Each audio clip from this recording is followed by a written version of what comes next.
бол Бурхан. Мод нь үндэс, их бие, иш, мөчөр, навч гэсэн дөрвөн гол зүйлээс бүрдэнэ. Модны үндэс газрын хөрснөөс ус чийг, эрдэс бодис, тэжээл авч, их бие, навч, мөчөр лугаа дамжуулна. Мөчрнүүд нь цэцэг навч болон үр жимс гаргана. Олон янзын хэлбэр хэмжээтэй.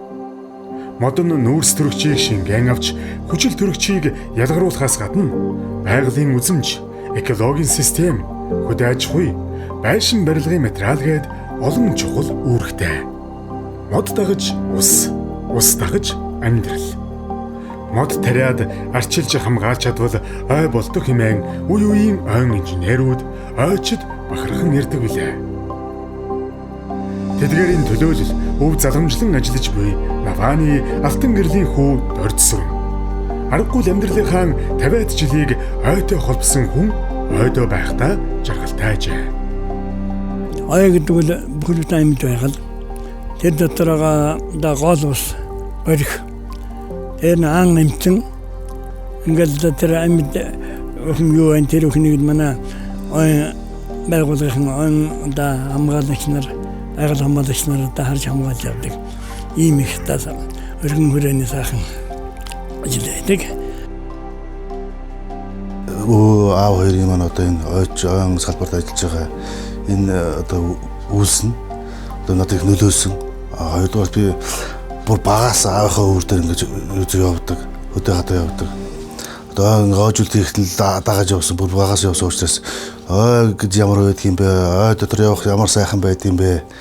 Гэдгийг одоо сэтгэл зүрхээс багаас мэдэрсэн учраас энэ ойн салбарт одоо ажиллах юм сайхан нөхцөл бүрдээд ингээд үе удмаараа ойн салбарт ажиллаж байгаад их баярлж явдаг та.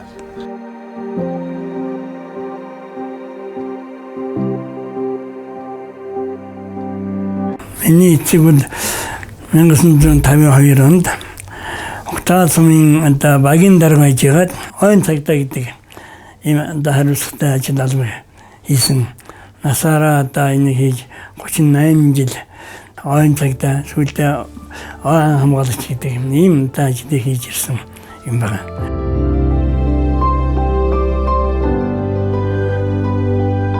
Манай гэр бүлийн үнэт зүйлүүд ерөөсөө үе удмаараа дамжсан юм ойч юм байна. Ой гэдэг бол ерөөсөө одоо олон зуун жил дамж ургадаг учраас энийг үе удмаараа ингэж хамгаалж хайрлаж ургуулж явах юм бол дараа чи үедээ бас энэ мэргэжлээ бид үе удмаараа ингэж өмлөж явах нь одоо бидний бахархал өлөж явна гэсэн иймэрхүү зорилготой бас тийм байдаг.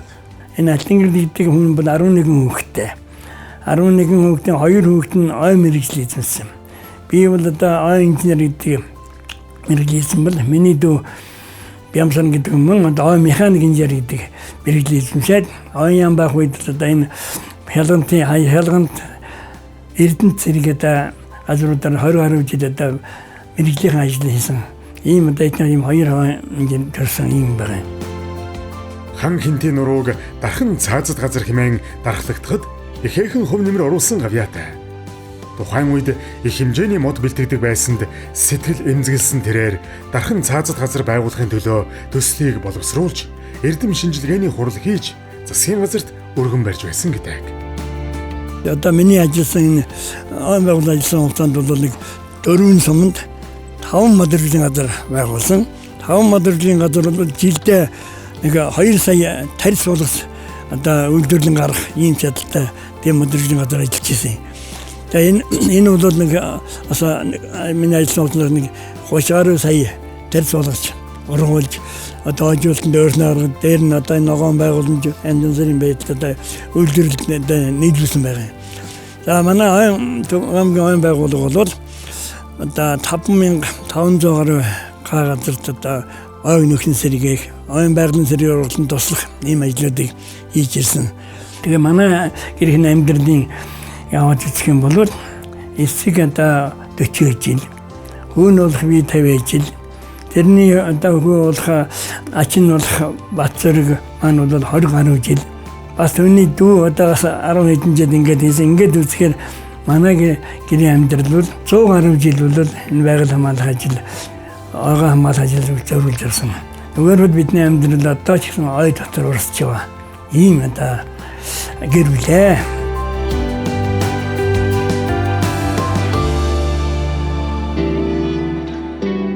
Мод бол хамгийн багадаа 150. Цаашлаад хэдэн зуун жилээр насалдаг амьд бурхан.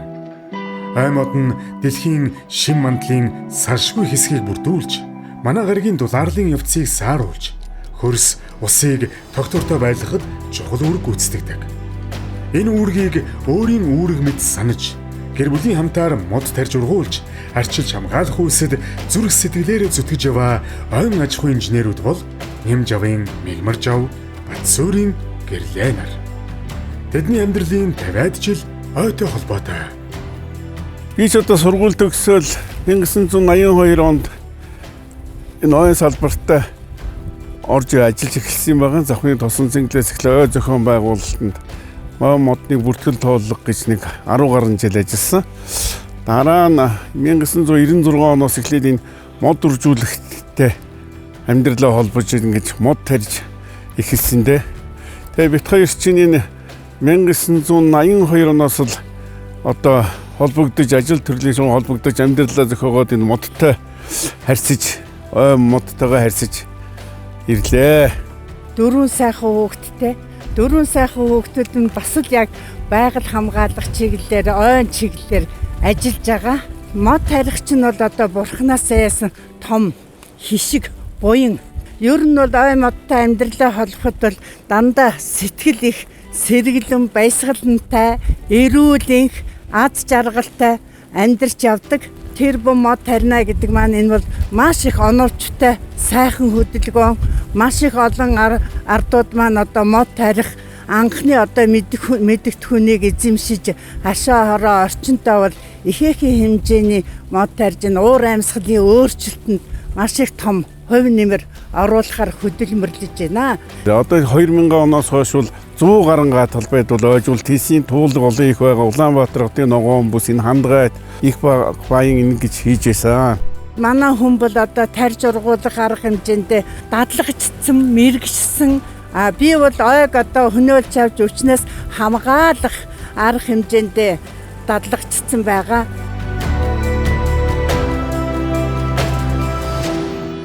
За манай ч одоо шилмүст мод, навчит мод нийлээд нэг 20 гаруй зүйлийн мод биш үү ер нь бол. Анх үрээр тарьжсэн, мөчрөөр суулгасан гэл тэрийгэ томруулна цэцэрлэгжүүлэлтэнд бэлдээл байж идэг юм. Хотогчлолтод. Тэгээ сүүлийн үед бол яг хуу төр засгийн хүчээр бол бас байгаль орчны асуудал бол хурцаар өндөр тавигдаж байна. За энэ маань цаашдаа одоо тэгээд улам л их өргөжж, улам л их тэлэгдэж тий байгаасаа л гэж ингэж бодож явдаг да. 22 мод нэг хүний өдрийн хүчил төрөгчийн хэрэгцээг хангаж, нэг мод нэг өдөрт 100 автомашины утааг цэвэршүүлдэг гэж бодохоор хичнээн хүнд амьдрал бэлгэлж, одоо болон ирээдүйн хойч үедээ амьд байгалыг цэцгэлүүлэн цогцлоож байгаад бахарх байна. Ойн салбарт ажиллаж буй мэрэгжлийн 880 орчим байгууллагууд, 5000 орчим ойчид, ойн инженерүүд, 1000 орчим байгаль хамгаалагчид маань байгаль орчин, байгаль хамгааллын салбарт өөрсдийн хувь нэмрээ оруулж хийж бүтээсэн бүхэн нь байгаль их газар нутагтаа ээлвэлээ өсөөр байна. Цаана Монгол хүний нэг оюу ухааны нэг юм байна шүү дээ. Нэг байгалаа юутаж амьдэрдэг. Тэгэхээр хютийн гэдэг нь бурхан байдаг. Учраас энэ байгаль нь одоо хютлэгтэй бурхан гэсэн үг.